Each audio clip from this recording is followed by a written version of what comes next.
how do we get to the point where there are like two distinctly different fans of pro wrestling?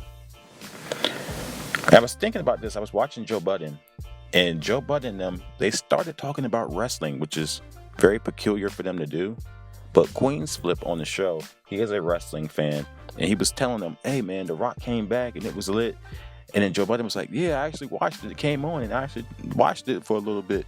And I'm like, you see, there's a certain fan, and that podcast has millions and millions of viewers, by the way. But there's a certain fan that they're only going to get wrestling brought to them through microphones like that, through conversations like that. And then there's this distinctly different fan who only cares about like this insular, inside baseball, technical wrestling, NJPW type of wrestling. Like I was watching AEW the other night, and just some random Japanese guy came out and shook Daniel Bryan's hand, and they had like this long match for no reason. I was like, what is the point? And then Daniel Bryan cuts a promo, and it's like, Will Ospreay, I'll see you next week. I'm like, oh. So this is what they're going to be doing, just random long matches with Will Ospreay, and then the next person, I want to have my dream match with Will Ospreay.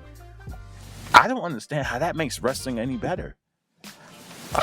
Maybe the fans there, they get what they want. They get to see all this athleticism and all these flips and dives and kicks, but you can get that from Ricochet. You can get that from Dante Martin. There's a billion people doing that. What makes Will Ospreay or Bryan Danielson or any other person, or even Ricochet and Dante Martin themselves, what makes these people any different? Like all of these people are interchangeable, and their fan bases don't grow the company. Their fan bases don't grow wrestling. Their fan bases don't go out there in the real world and talk about wrestling and push it and help us make it cool and exciting again. You can't even talk about wrestling out in the real world. That's why I have this channel.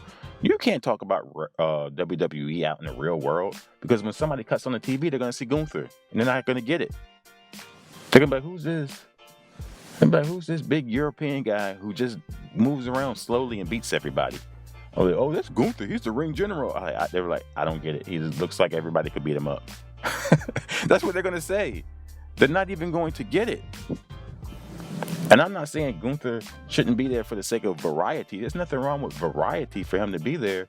But what I'm saying is, the way he's booked, when somebody cuts their TV, they're not going to get it.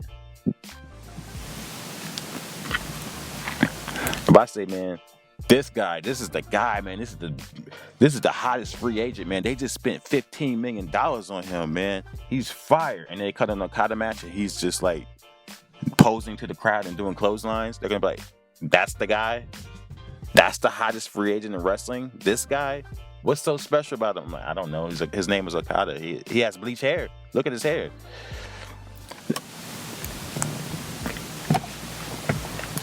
But when somebody cuts their TV on, I say, there's The Rock. They get it. They see it. The Rock's cool. The Rock's got the glasses. The Rock's got the look. The Rock's got the lingo. The Rock's able to insult you but make you like him at the same time. Even Roman Reigns has that. Jey Uso even has a little bit of that. Like, there's certain people who have it. Jericho has it when he wants to have it. Like, there's certain people who have the swag, the confidence, can get on the mic, do their thing. But then again, you got people like Seth Rollins, and you look at them and you go, what is so special about this guy? I'm like, oh, you got to watch this match. And then they watch the match, but oh, okay, that's dope. And then they watch another match. He does the exact same match, everything in the same position. They're like, oh, that's all he does. Yeah, that's all he does. Like, yeah, that's all he does. He just does that same Michinoku driver. He does the same shooting star press that never connects. He does the same stomp. Yeah, he does. Yeah, the same buckle bomb. He does everything in the exact same position in every single match. Yeah, that's him. I'm like, okay, I get it. What is he, like the United States champion? No, he's the world the world champion. Like, what? Like, yeah, he's the world. I never heard of this guy. I don't know what to tell you. Like, who did he beat for the title? He won it in the tournament. He's the only champion. The only champion? Yeah, nobody can beat that guy who wrestles the same way every single time. Yeah, nobody can beat him. Like, okay. But what about this big black guy, Bobby Lashley?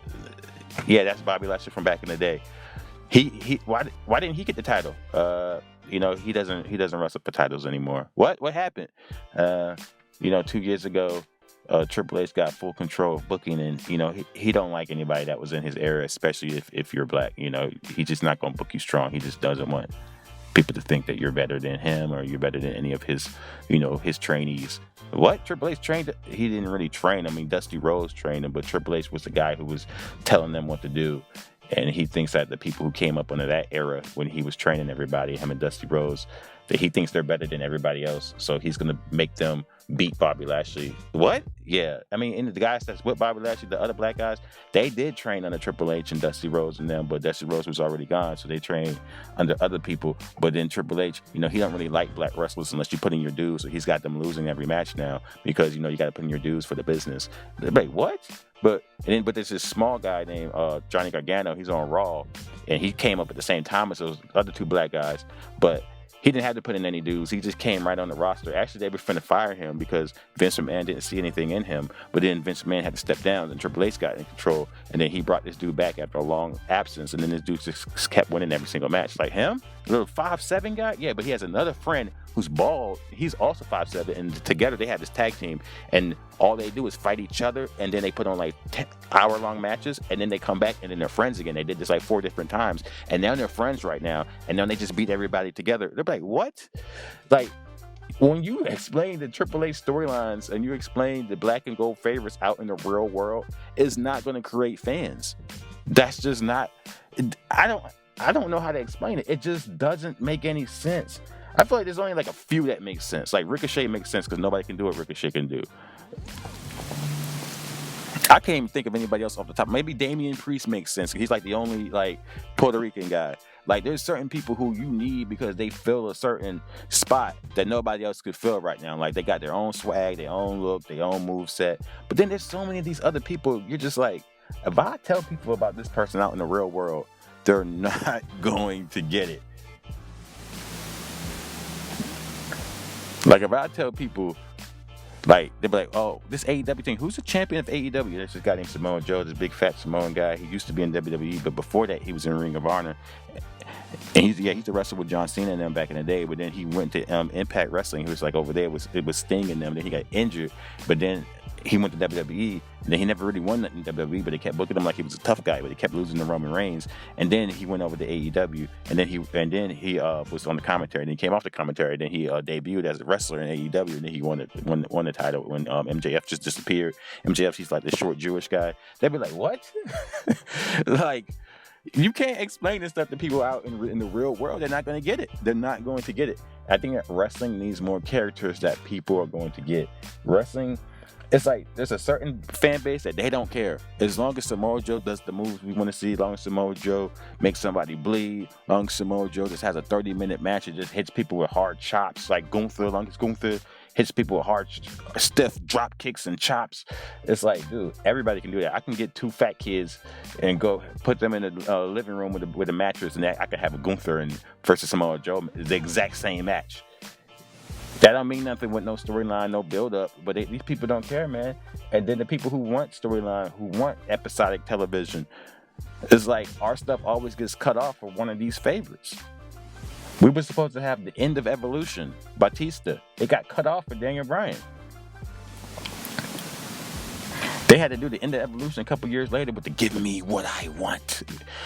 You remember that? And Batista ain't been back since. And now with the end of the Bloodline, that was supposed to end with The Rock. Now it's going to end with "Whoa." And 3 months later, nobody's going to care. And you're not going to hear anybody talk about this dude in real life. And it's just going to be over. Why do they keep doing this?